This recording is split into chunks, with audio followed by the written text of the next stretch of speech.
So in Dot School of Design, we have created a unique syllabus. Unlike any other art schools, the syllabus in Dot School is quite unique in the sense, in usual regular art schools, they only do a specialization in one subject.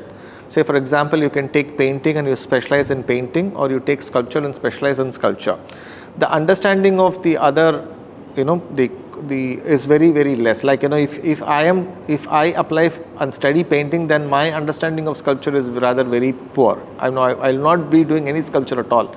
But in Dot School of Design, we decided that an artist should be multidimensional. He should be able to, he should not be limited to a certain discipline. So it should be multidisciplinary. So what we created in the syllabus is, the students would learn not only painting, they would learn drawing, painting, they would do sculpture, they would do printmaking. Then they also have a very strong theory subjects to learn. They have to learn artistry, they have to do understand Indian aesthetics, they have to understand Western aesthetics.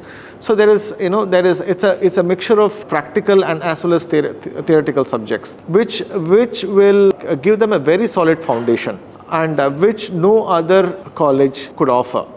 So I think that's something unique Dot School is offering.